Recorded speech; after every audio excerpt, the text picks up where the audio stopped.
আসসালামু আলাইকুম রহমতুল্লাহি অবরকাতুহু। সম্মানিত দর্শক, আজকের যে বিষয়বস্তু নির্ধারণ করেছি আলোচনার জন্য, এটি আমার অন্যান্য ভিডিও থেকে একেবারে ১৮০ ডিগ্রি অ্যাঙ্গেলে ভিন্নতর।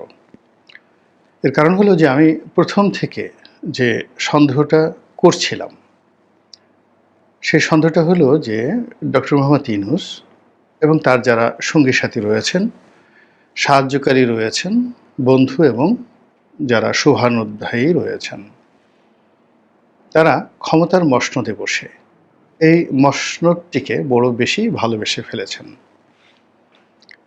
দ্বিতীয়ত, এই মসনদটিকে দীর্ঘস্থায়ী করার জন্যে, এই আরামকে দ্বারায় আরও দীর্ঘদিন বসে থাকার জন্যে যে সলা পরামর্শ দরকার, বুদ্ধি দরকার, কৌশল দরকার, সব কিছু তারা অবলম্বন করছেন। এবং এই ক্ষমতাকে দীর্ঘায়িত করার জন্য দেশি বিদেশি যে সকল বুদ্ধি দরকার, পরামর্শ দরকার, সাহায্য দরকার, সহযোগিতা দরকার, নানা রকম ফন্দি দরকার, ফিকির দরকার, সব কিছু সরকারের পক্ষ থেকে করা হচ্ছে। এইভাবে সেই গত ১১ মাস ধরে আমরা অনেকেই যে সন্দেহ প্রকাশ করেছিলাম, সেই সন্দেহটি এখন কোন অবস্থাতে আছে এটা আপনারা যারা দর্শক তারা ভালো জানেন। এখন বোঝার চেষ্টা করুন, আমরা বলেছিলাম যে তারা তাদের শক্তি, সামর্থ্য সর্বোচ্চ ব্যবহার করে চেষ্টা করবেন যেন এখানে ক্ষমতায় থাকা যায়, এবং কোনো অবস্থাতেই একটা নির্বাচন খুব তড়িঘড়ি করে ডিসেম্বরে হোক, জানুয়ারি মাসে হোক, ফেব্রুয়ারি কিংবা ২০২৬ সনের এপ্রিলে হোক অথবা জুনে হোক, এইরকম যে কথাবার্তা তারা বলছেন, প্রায় সব কথার সঙ্গে শর্ত রয়েছে। এটা হলে তো ওটা হবে, ওটা হলে তো ওটা হবে না। তারপরে তারা যে কথাগুলো বলছেন সে কথা আবার তাদের যারা কর্মী সমর্থক রয়েছেন, সাহায্যকারী রয়েছেন, তারা একই ভাষায় কথা বলছেন। আবার তাদের কর্মী সমর্থকরা রাজনীতির ময়দানে যে সকল কথাবার্তা বলছেন সেগুলো আবার এসে রাজপ্রাসাদ থেকে তারা সেগুলো সিল সাপ্পোর্ট দিয়ে দিচ্ছেন, এবং এভাবেই ২০২৫ সনের জুলাই মাস শেষ হতে চলল। এখন জুলাই মাসের যে দিনটিতে, অর্থাৎ শেষ দিনটিতে আমি ভিডিওটি করছি, এখন পর্যন্ত সেই যে জুলাই চার্টার, সেই জুলাই চার্টার নিয়ে নানা রকম মিশ্র প্রতিক্রিয়া দেখা দিয়েছে। এটার একটা খসড়া তৈরি করা হয়েছে। কিছু কিছু রাজনৈতিক দল বলছে যে এই খসড়ায় তারা স্বাক্ষর করবে না, বা এটার মধ্যে আসলে জুলাইয়ের যে স্পিরিট সেটা ফুটে ওঠেনি। এটা একটা গতানুগতিক, যেটা ১৯৯০ সনের এরশাদ পতনের পরে যে একটা ৩ জোটের রূপরেখা হয়েছিল, ওইরকম একটা ভাষা ভাষা চুক্তি, যে চুক্তির কোনো আইনগত ভিত্তি নেই এবং যে চুক্তির কোনো ইনডেমিনিটি নেই।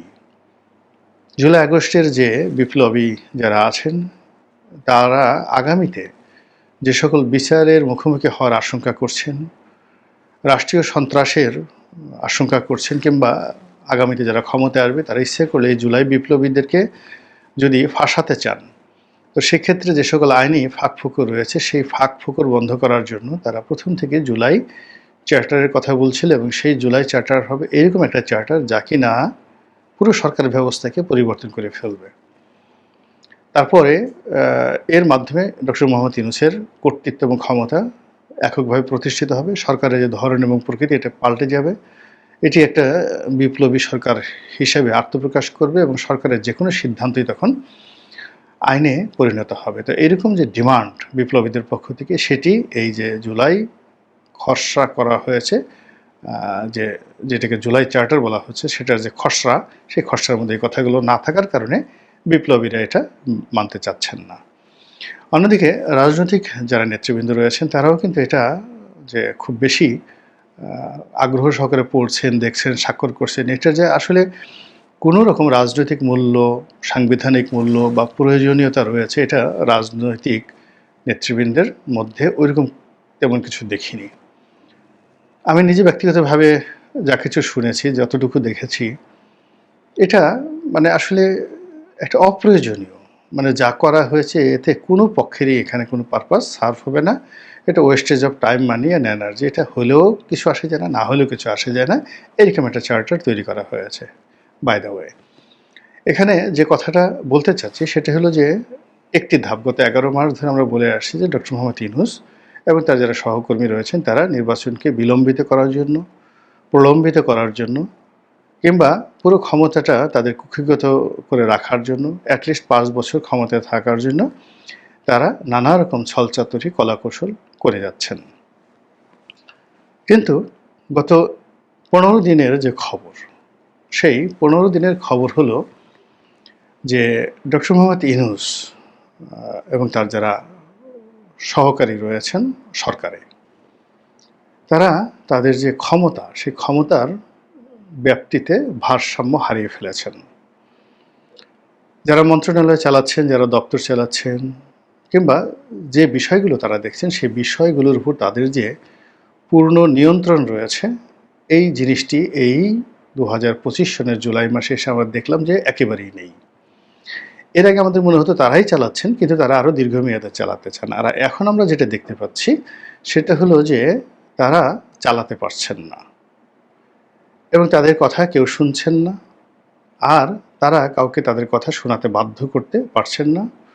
ফলে মন্ত্রণালয়ের ভেতরে বাইরে, জেলা প্রশাসন, সচিবালয়, উপজেলা প্রশাসন, এর মধ্যে যে একটা সেতু বন্ধন থাকা দরকার, এটা মারাত্মকভাবে ব্যাহত হচ্ছে।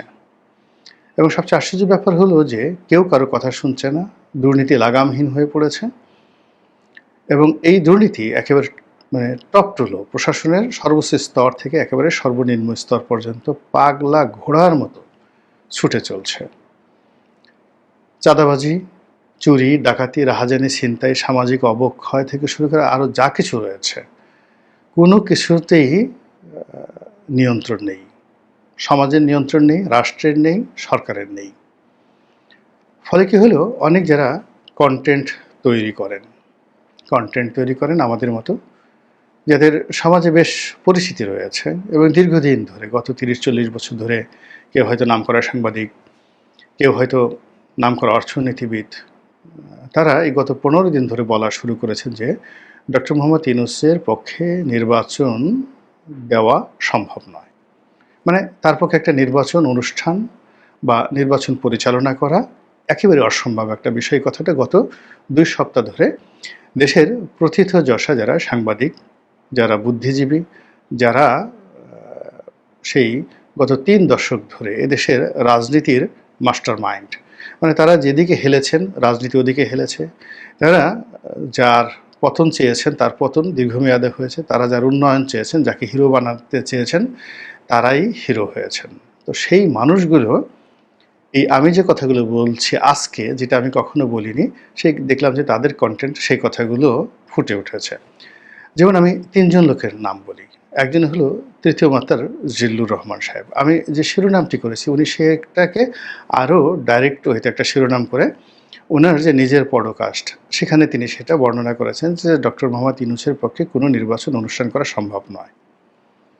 That's all. জিল্লুর রহমান, তৃতীয় মাত্রা, চ্যানেল আই, এই মানে অনুষ্ঠানটি এবং তার যে সোশ্যাল ইনফ্লুয়েন্স, তার সঙ্গে সঙ্গে পলিটিক্যাল ইনফ্লুয়েন্স এবং ন্যাশনাল অ্যান্ড ইন্টারন্যাশনাল কানেক্টিভিটির সঙ্গে তিনি যে কথা বলছেন, সে কথা মানে নর্মাল একজন ইউটিউবারের কথা মনে করার মতো গণ্ড মূর্খ এদেশে খুব কম রয়েছে, তার কথার ওজন আছে। দ্বিতীয় যে ব্যক্তি, তিনি নুরুল কবির সাহেব, সাংবাদিক নুরুল কবির সাহেব। এখন সাংবাদিক নুরুল কবির সাহেবের কতগুলো কথাবার্তা, উনি সবসময় ন্যায়ের পক্ষে কথা বলেন, তারপর যেটা সত্য সত্য বলেন, সাদাকে সাদা বলেন, কালোকে কালো বলেন, এবং এই ভদ্রলোককে আমরা একজন সাহসী, একজন পয়েন্টিভ, টু দ্য পয়েন্টে কথা বলা এবং নিরপেক্ষতা বজায় রাখার সর্বোচ্চ চেষ্টা, যেটা তিনি করে আসছেন বিগত 1/11 থেকে, মানে 2006-07 সন থেকে, এবং এটি এখন পর্যন্ত অব্যাহত রয়েছে। কেবলই মাত্র ওনাকে একবার একটু বিব্রত হতে দেখেছিলাম, সেটা হলো উনি RTVর একটি অনুষ্ঠান, সেই অনুষ্ঠানে সত্য কথা বলা শুরু করছিলেন, আর ঠিক সেই সময়টিতে বেনজির ছিলেন সেখানে আইজিপি। তো আইজিপি বেনজির সাহেব, তিনি তার স্বাভাবিকভাবে বডি ল্যাঙ্গুয়েজ ব্যবহার করে অনেকটা ধমকের সুরে, অনেকটা হুমকির সুরে এই প্রথম সেই নুরুল কবির সাহেবের সামনে বাংলাদেশে যদি কেউ বলে থাকে সেটা বেনজির বলেছিলেন। তাকে যেভাবে তিনি কথা বলেছিলেন ওটা খুব দৃষ্টিকটু ছিল এবং নুরুল কবির সাহেব আত্মমর্যাদা এবং সম্মান বাঁচানোর জন্য একটু চুপ হয়ে গিয়েছিলেন। এর কারণ হলো তখন খুন, গুম, মিথ্যা মামলা, ভুয়া মামলা এত বেশি চলছিল যে যেকোনো মানুষকে ভ্যানিশ করে দিলে এই সমাজে একটা উফ শব্দ করার মতো কোনো লোক ছিল না। ফলে ওই দিন ওই একটি অনুষ্ঠানে আমি জনাব নুরুল কবিরকে দেখেছি যে তিনি আর এগোননি, ইচ্ছা করে এগোননি। পরবর্তীতে উনি যে সকল টিভি টক শোতে গিয়েছেন, বিশেষ করে তৃতীয় মাত্রাতে গিয়েছেন, এককভাবে গিয়েছেন, এরকম কারোর সঙ্গে যাননি। আর বাইরের বেশিরভাগ টেলিভিশন টক শোতে তিনি হয়তো নিষিদ্ধ ছিলেন। তো সেই মানুষটি এই জমানাতে এসে নরমালি তার ডক্টর মোহাম্মদ ইউনূসকে সহযোগিতা করার কথা, কিন্তু প্রথম দিন থেকেই তিনি তার মতো করে বলে যাচ্ছেন। এমনকি তিনি ডক্টর মোহাম্মদ ইউনূসের যে একটা সাক্ষাৎকার নিয়েছেন, একটা যুগান্তকারী সাক্ষাৎকার। বাংলাদেশে এই ধরনের সাক্ষাৎকার সাধারণত হয়নি। এবং সাম্প্রতিক সময় তিনি যে রিভোল্ট করেছেন সেটি হলো press council. Bangladesh press council সংবাদপত্র নিয়ন্ত্রণ, সংবাদপত্রের যে মধ্যে বিরোধ নিষ্পত্তি করা, জনগণ এবং সংবাদপত্র মালিক এবং সাংবাদিকদের মধ্যে বিরোধ নিষ্পত্তির ক্ষেত্রে কোয়াসি জুডিশিয়াল বডি হিসেবে সর্বোচ্চ প্রতিষ্ঠান। এখানে একজন অ্যাপিলেট ডিভিশনের বিচারপতি থাকেন চেয়ারম্যান, আর অন্যান্য যারা থাকেন তাদেরকে মর্যাদা দেওয়া হয় বিচারপতি, মানে হাইকোর্টের বিচারপতির পদমর্যাদা সম্পন্ন, মানে যারা মেম্বার থাকেন। তো এটা অর্থনৈতিকভাবে লোভনীয় পদ নয়, কিন্তু সম্মান এবং মর্যাদার জন্য এটা লোভনীয় পদ। সংসদ সদস্য হিসেবে আমি ওখানে 3 বছর দায়িত্ব পালন করেছি প্রেস কাউন্সিলের সদস্য হিসাবে। তো কাজে অনেকে এটা হওয়ার জন্য সাংবাদিকদের মধ্যে ওখানে সাংবাদিকদের প্রতিনিধি থাকে, পার্লামেন্টের প্রতিনিধি থাকে। তো it's a very powerful body. এটা ফাংশন নেই, অত কাজকর্ম করে না, কিন্তু এটা একটা পাওয়ারফুল বডি এবং এখানে সবাই যেতে চায়। তো ওই জায়গাতে সদস্য হিসেবে তার নাম অন্তর্ভুক্ত করে সরকার একটা গেজেট প্রকাশ করেছে। সেইটা নিয়ে তিনি রিভোল্ট করেছেন এবং তিনি বলেছেন যে তার নামটি বাদ দেওয়া হোক। আর দ্বিতীয়ত হলো যে তার নামটি নির্ভুলভাবে এই যে সরকার লিখতে পারেনি, তো সেই সরকারের একটা মন্ত্রণালয়ের অধীন একটা বডিতে তিনি কাজ করবেন, মানে এটা তার কাছে খুব অবমাননাকর মনে হয়েছে। It means the government is not functioning as well. তো এই বিষয়টি বুঝতে হবে যে একটি সরকার সে যেভাবে পদে পদে অপমানিত হচ্ছে, অর্থাৎ তিনি যেটা বলছেন, নুরুল কবির সাহেব যেটা বলছেন যে তাকে এই কমিটিতে অন্তর্ভুক্ত করা হবে, তার অনুমতি নেওয়া হয়নি, তার সঙ্গে আলোচনা করা হয়নি এবং তার সম্মতি নেওয়া হয়নি। এটা খুবই আপত্তিকর। এখান থেকেই বোঝা যায় যে সরকার কতটা দেউলিয়া হয়ে পড়েছে, অথবা কতটা মানে অহমিকা বোধে তাদেরকে পেয়ে বসেছে যে তারা রুটি ছেড়ে দিলে, ছুঁড়ে দিলে মানে যে কোনো মানুষ সেটা রুটি গ্রহণ করবে। মানে একটা জিনিস আছে না, আমরা যেভাবে বিভিন্ন নিকৃষ্ট প্রাণীকে বশে রাখার চেষ্টা করি মাংসের টুকরো ফেলে দিয়ে, খাবার দিয়ে, ঠিক এইভাবে পদপদবি দিলেই যে কোনো মানুষ দৌড়ে আসবে। তো এই সমাজে যে এখন নুরুল কবিরদের মতো মানুষ আছে, এটা সরকারের ডিকশনারিতে যে নেই, এটা সরকারের একটা বড় ব্যর্থতা। থার্ডলি হলো দেবপ্রিয় ভট্টাচার্য, যার সঙ্গে ডক্টর মোহাম্মদ ইউনূসের ব্যক্তিগত সম্পর্ক একেবারে চরমে ছিল, কিন্তু সেই ভদ্রলোকও ইদানিং যে ভাষায় কথাবার্তা বলছেন তাতে সরাসরি ডক্টর মোহাম্মদ ইউনূসের যে রেজিম, সেই রেজিমের যে সততা, ন্যায়পরায়ণতা, সক্ষমতা ইত্যাদিকে চ্যালেঞ্জ করেছে। ফলে কি হচ্ছে যে আজকের আমার এই ভিডিওটাতে আমার কাছে মনে হচ্ছে যে এই যে এত বড় বড় জ্ঞানী মানুষ, আমি 3 জনের নাম বললাম, আরও অনেকে সেই সিরাজ ইসলাম চৌধুরী উনি বের হয়ে এসেছেন, আনু মোহাম্মদ বের হয়ে এসেছেন। তো ওনারা কিন্তু গত 11 মাস 12 মাস কথা বলেন, তারা চোখ বুজে তারা ডক্টর মোহাম্মদ ইউনূসকে সমর্থন জানিয়েছেন। তো এভাবে যখন অনেক লোক বের হয়ে এসেছেন, তখন আমরা একটা স্থির সিদ্ধান্তে ইজিলি পৌঁছতে পারি যে এখন সরকার বা ডক্টর মোহাম্মদ ইউনূস যদি চানও, তিনি আসলে একটা সুন্দর নির্বাচন করতে পারবেন না। তার হাত পা অবশ হয়ে গিয়েছে, তার কণ্ঠে জড়তা এসেছে, যেটা খুব সুন্দরভাবে দেবপ্রিয় ভট্টাচার্য বলেছেন যে এরকম অবোধ সরকার, এরকম নিরীহ সরকার আর আমরা কখনো দেখিনি। মানে তার সারা শরীরে এমন শিশুসুলভ একটা যাকে বলে ভাবসাব চলে আসছে, যেটাকে আপনি বলতে পারেন অবোধ, মানে যার বোধ শক্তি নেই, শিশুদের যেভাবে বোধশক্তি থাকে না, ওরকম বোধশক্তি নেই। অথবা ধরুন প্যারালাইজড, আপনি টুক্কা দিচ্ছেন শরীরে, চিমটি দিচ্ছেন, খামচি দিচ্ছেন, কিংবা সরকারকে আপনি ভেংচি কাটছেন। আপনার সারা শরীর যদি প্যারালাইজ থাকে, আপনি তো রেসপন্ড করতে পারবেন না, অবোধ হয়ে যাবেন। অবশ শিশুর মতো আপনি হাসতে থাকবেন বা মুখ নাড়াতে থাকবেন, এই জোর। এটা হলো অবোধ সরকার।